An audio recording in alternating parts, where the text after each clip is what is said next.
We're going to start out by singing Happy Birthday to Martha, so please join in singing with us. Happy birthday to you. Happy birthday to you. Happy birthday, dear Martha. Happy birthday to you.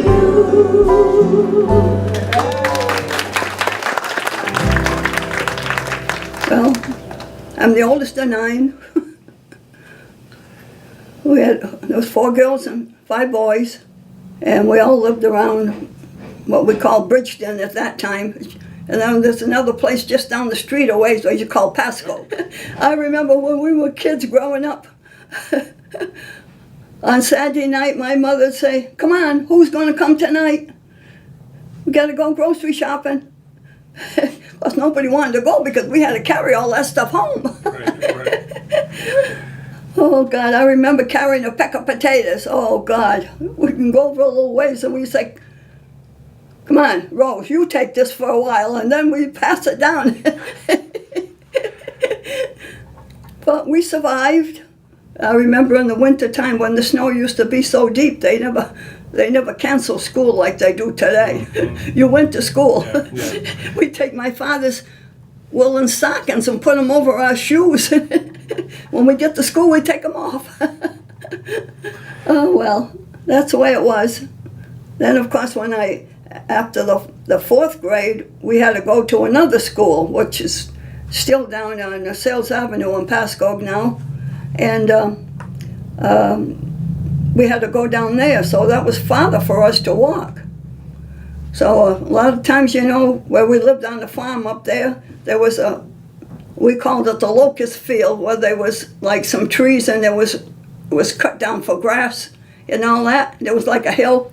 Then over the other side of that, there was the farmer's cow pasture. And there was a wall with all that barbed wire on it. Oh, more than once I got hooked up in that barbed wire crossing the wall. I never went over with it, then go underneath and try to hold it up while you were scooting under it. But well, it was a shortcut. But if we always had to get up and make sure we had time to get to school because we had to walk. And I babysit a lot during the summer. When my mother was working and my father used to go and try to chop some wood, me and my sister, we had to take care of the little ones that were coming along. But, well, that was our life. We were a happy bunch. Then after, I think I was maybe 10 years old, 11 years old, we moved down to the downtown. And we didn't have so far to go. But, it was different, You had friends, because when we lived on the farm, we never had anybody close by us, So we made our own fun, Yep. We used to play hide and go seek and chop the stick off and run and somebody run and hide and somebody have to pick it up and put it back on again. We made our own games. Well, I had a happy life. Of course, we never had all the goodies the kids have today, Oh, my, never. I remember on Sunday morning, we'd come from church and we'd go to the store, the corner shop like. He had a lot of different stuff in it. And we'd always have to bring home a couple loaves of bread because one loaf of bread wasn't enough, And so we go in there and we get the loaf of bread and he'd say, "Come on," he says, "I'll give you a little bit of candy." So, of course, he had the penny candy there. So he let us pick out 2 or 3 different things that we wanted, and he'd give it to us, and we'd trot off home. Anybody going on? Welcome, everybody. Thank you guys for coming. The surprise is that we're actually the entertainment. Grace, you were right.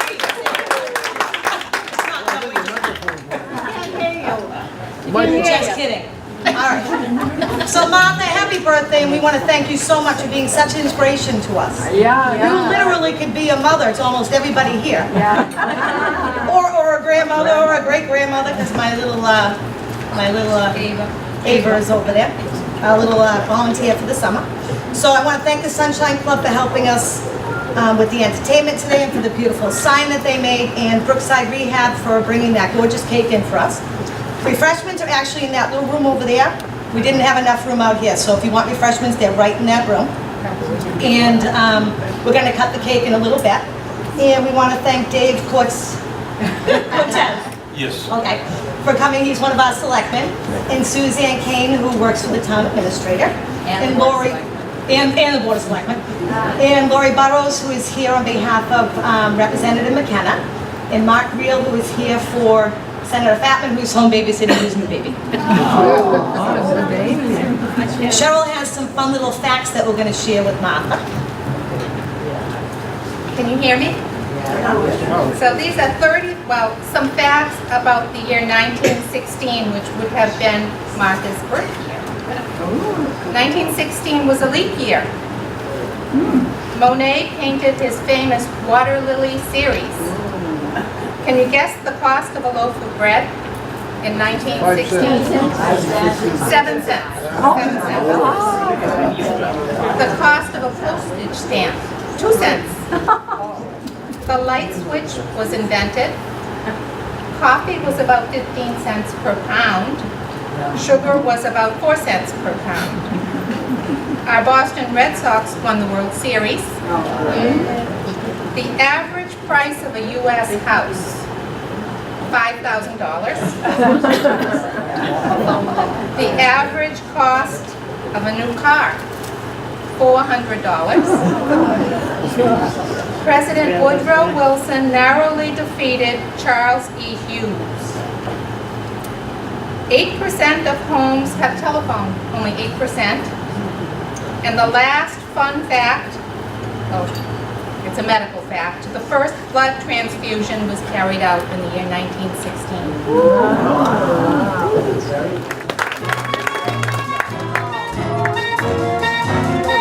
I wrote my mother, I wrote my father, and now I'm writing you too.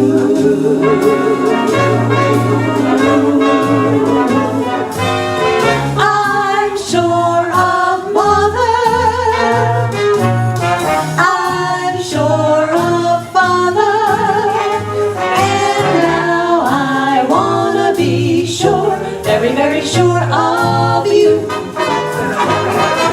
Don't sit under the apple tree with anyone else but me, anyone else but me, anyone else but me. No, no, no, don't sit under the apple tree with anyone else but me, till I come marching home. Don't go walking down Lover's Lane with anyone else but me, anyone else but me, anyone else but me. No, no, no, don't go walking down Lover's Lane with anyone else but me, till I come marching home. We had there was a man that, he had a roller skating rink down towards, some of the fields there. He built it in there, was a big place there. So I got to go with my girlfriend there, and we used to go roller skating. So that's where I met my husband, because he came down from Douglas with a car full of boys, and they roller skated, and so we got to be friendly with them, and so that's where I met my husband. Roller skating ring. My husband worked hard. Because when we bought that house down there, it was from the company, and Hayward Schuster Company, and everybody was there. Every time a bunch of them would come over from Czechoslovakia, they'd go in, they'd take in 2 or 3 more people, until they got a place to live, And it was pretty much, need a lot of work. So my husband found a man that came from New York that he would do plastering, hard plastering. So we tore down ceilings and tore down walls, and I don't know, I contributed, hard work. I did a lot of hard work. We used to have to wash our clothes on the scrub board, and all that. Until I, really came to live in Douglas, then it was a few years before we ever got a washing machine. We still had the wash tubs, you know. My father was English. My grandmother, his mother came right from England. And my mother was, her mother was Irish, and grandfather, I think he had some Scotch in him. I don't know what other thing he had, but I know he had some Scotch in him, so maybe some Irish too. You know, in those days, us kids never thought to ask all kind of questions, you know, about this, that, or the other, you know. And, you know, and then, of course, you know, after I got married, I moved away, you know. But I know my grandmother came right from England. And my father, so he must have been some Irish in him, and what else would you call it? And I know my grandfather Eldridge, my mother's father, I know he had some Scotch in him, but I don't know what the other was, if it was just American or English or whatever. But my mother lost her mother very young too. But my grandfather lived a long time. He was in 90s when he passed away. My mother's mother. My father was 65. And I had a brother that was just 65 that passed away, but the rest of my family, the ones have gone now, except my brother, was due to the automobile accident. They lived a long life. I just had a sister that I lost. She was 90. And another brother was going to be 88. But other than that, like I said, the ones I have living now is my one sister and my sister in the nursing home. Sometimes she knows me, sometimes she don't, but, you know, I think my fingers crossed that I don't come to that, but what can you say? Yes. Martha, can we get you to come up? Martha, they want you to come up. They say the hearing's the last thing to go, right?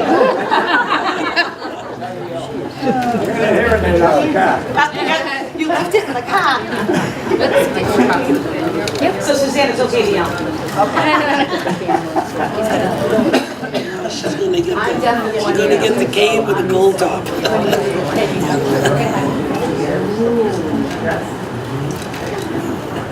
Hi, congratulations. A replica of the cane there. You don't get to keep it. Suzanne tells me these have disappeared over the years. I'm going to read a letter that Suzanne wrote on behalf of the town and the Board of Selectmen to Martha. Dear Ms. Cupka, in August 1909, Mr. Edwin A. Grosier, publisher of the Boston Post newspaper, gave the selectmen of 431 towns in New England a gold-headed ebony cane with the request that it be presented with the compliments of the Boston Post to the oldest male citizen of the town, to be used by him as long as he lives or moves from the town, and then handed down to the next oldest citizen of the town. In 1930, eligibility for the cane was opened up to women as well. Over the years, the canes were lost, never returned to the town, or retired by the town. The Douglas cane is one such cane. In keeping with the Boston Post's time-honored tradition, the Douglas Board of Selectmen present a Boston Post cane certificate here for the resident holding the position of eldest citizen in Douglas. You now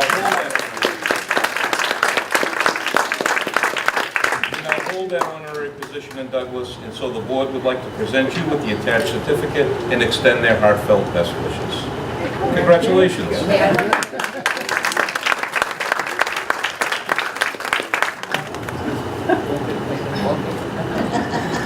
Okay, that's all.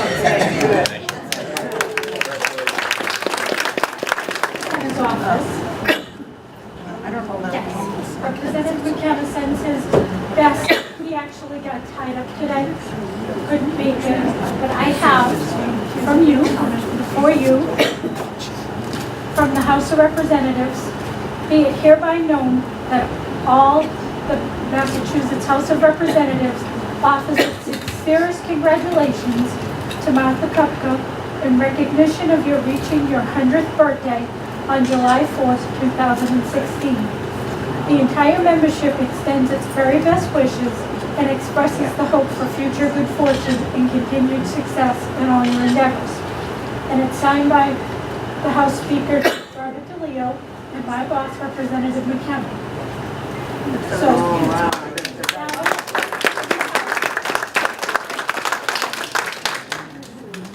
and then this one is from the Governor Charlie Baker and Lieutenant Governor Karen Polito. And it says, on behalf of the citizens of the Commonwealth of Massachusetts, I congratulate you on the joyous occasion of your 100th birthday. Thank you. Wow.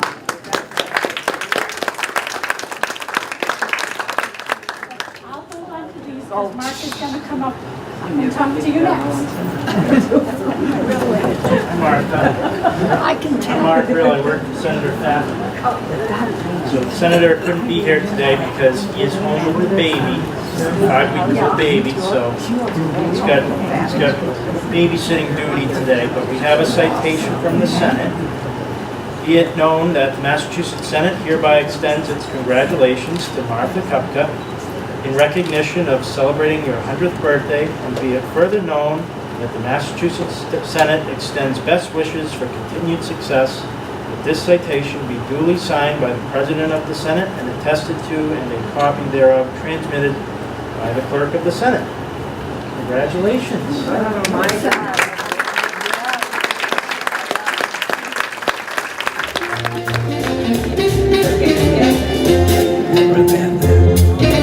All the day long, whether rain or shine, she's a part of the assembly line. She's making history, working for victory. Rosie the Riveter keeps shuffling off sabotage, sitting up there on the fuselage. That little friend could do more than the milk could do. Rosie the Riveter, Rosie's got a boyfriend, Charlie. Charlie, he's a Marine.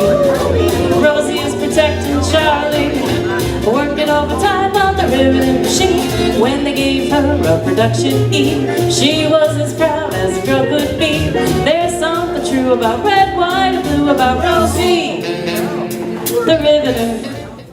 So, well, I had 2 sons. My oldest son now is going to be 79. The other one is 68. But right now I live alone, take care of my own house. But I lost my license at I was 94 because my eyes went bad, and my eye doctor had to turn me into the registry. So they asked me to turn my license in, so I did. But you miss the car, you can't go anytime you want. So my oldest son does my shopping for me, and the younger one, right now he's traveling. He goes from one son to the next. He's got 3 sons. They all need help, so he goes from one place to the next. And sometimes he's home for a week, sometimes 3 days. But he does things that I can't do in the house. He helps me out with different things.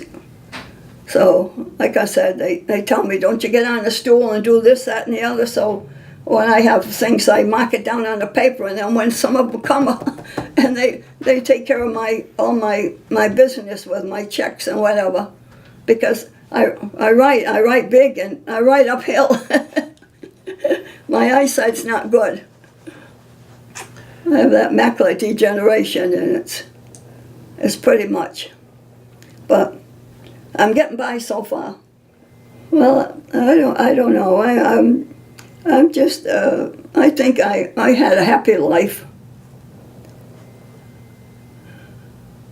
I lived with what I had, did with what I had.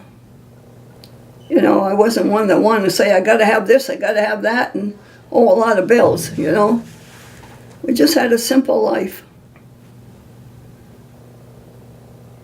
Always went to church. When Sunday come, we went to church. And my mother-in-law there, we lived next door to her for quite a while she was alive, and you couldn't go out there and cut grass on Sunday. Sunday was a day of rest and prayer. We bought our milk from a farmer down the road, and he had cows, and we used to get the milk. He used to peddle milk at that time, sometimes 3 and 4 quarts of milk a day he'd leave us. And I know when we got big enough to go and pull weeds, when they used to plant the corn in the field, he'd need somebody to go pull the weeds out. And so he'd hire us kids. Us kids, we would go and work so many hours, and he used to pay us pretty good to pull the weeds, you know, in the cornfield. I remember we did that, you know. Other than that, we had a garden. My father get out there, and of course, you know, he kind of helped us plant it. But he could stand with the hoe and hoe after a while. And we used to have to get out and pull the weeds, though, you know. But we always had a garden in the summertime, had vegetables, and we ate a lot of vegetables and potatoes. Those potatoes. But even today, I love a baked potato. So I bake a potato, and I have well, it's not always fresh food that I buy. Sometimes broccoli and that, but carrots, green beans, and sometimes I have 2 or 3 meatballs or something with it. So, you know, I love the baked potato. My son, when he brings me potatoes, he gets them so damn big like that. I did one the other day. I had to cook it 12 minutes. It was so big. But other than that, I make soups and different things that I like. You know, it was pasta, a lot of pasta. So, but like I said, I do my own thing. I make sure I have I have breakfast. I have my 3 meals a day. Well, at the noontime, sometimes only a half a sandwich or something like that. But other than that, it's I have my oatmeal, and I even have an oatmeal from here where we get 5 days supply of oatmeal, and you know, when you get 20 of them, you'll give $5. So that's really cheap, and there's a lot of fruit in the oatmeal. A lot of fruit in it, and you get a nice muffin with it, a little thing of juice. So when I get that, I have to get a ride home because that's heavy to carry down the road. But I manage. I have good friends here. They give me a ride. But I like to walk as much as I can. I go out walking at my house there, up the street a little bit, towards the ball field, back around the corner. I walk. But like I said, it's good to keep active. If you can keep active, you know, and if you're, you know, if your legs are good, you know, that you can walk, it's a good thing to do. Because that's what I do. Because I walked all my life, wherever, even when we worked in the mill, because we used to take a shortcut down through the pines over there. And then after I worked in Webster, after the mill shut up here, I worked 15 years in Webster, because I have to walk up street to get a ride, because someone used to come through from Uxbridge and pick us up and take us to Webster. So that's, like I said, I worked all my life. I only had 2 children though, but my mother-in-law was next door, so she was so good for us. You know, she'd come over to my house and I wouldn't have to take them out in the morning, you know. So that's the way I kept my job. So that's all I contribute to, you know, a lot of hard work, I guess. You know, simple life. Never had all the luxuries or whatever, but hey, we made it.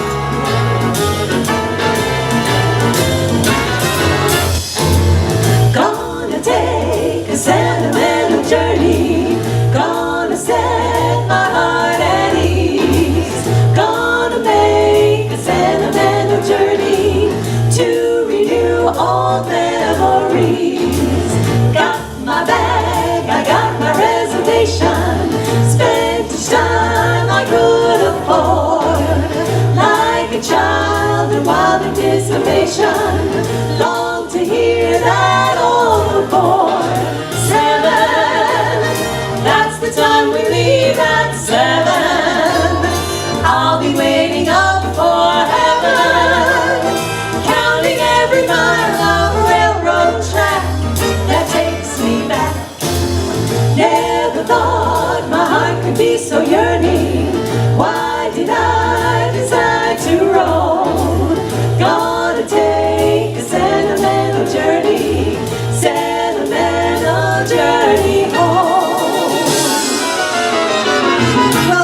afternoon. We are so delighted that you invited us to come up here to celebrate with you today. And a big warm happy birthday to Martha. And 100 more, Martha. It seemed like everybody kept to themselves, more or less, you know. And of course, we didn't have a tenement, so I lived with my mother-in-law, right where I'm living now, in the same house, only on the other apartment. And then we lived there, oh, I don't know, probably 6 months, and then we got an apartment over by the ball field. The Greek, Pete the Greek, I don't know if you ever remember them. He lived in a place alongside where there used to be a little store at one time there. Dakota had a little store there. And it was an old house. It was 4 tenements. We lived upstairs. And then after that, my brother-in-law had an apartment on Gilboa Street, so we went there. And when my first child was 5 years old, we moved down to where I'm living now, right on the corner of B Street and Cook Street.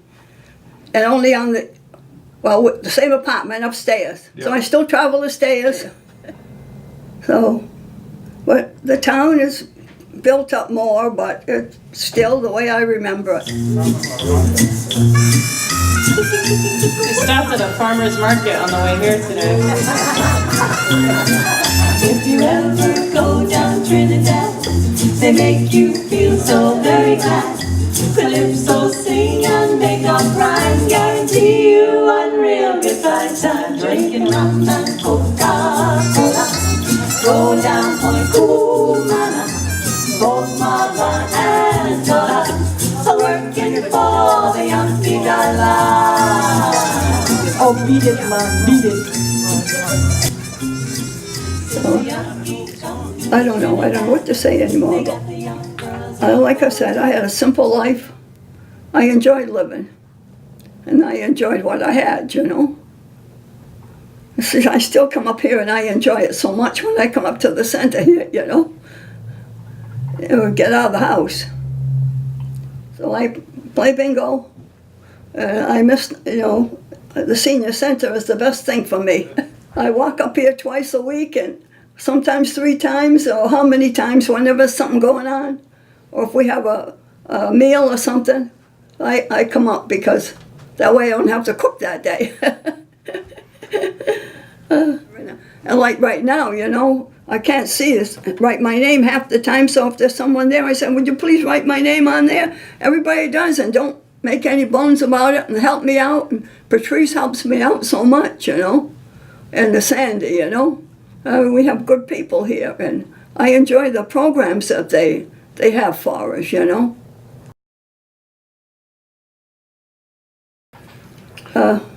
I think, you know, maybe it was the hard work.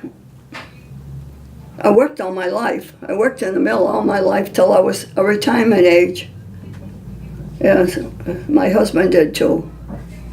But I lost him through, he had an operation, and he had a big tumor in his stomach.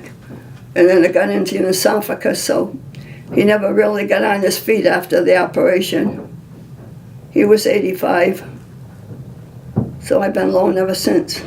Same house, same place. Right here in Douglas. I'm in Douglas, yeah. I never regretted it either because I had a lot of friends, a lot of nice people, you know, and really I just got into really the senior center here after, well, more or less after my husband passed away, because he was the guy that, we were racetrackers. Because my brother was in the business, so we used to kind of follow him around. Never made any money, but we always had a good time. Oh well, those were the days.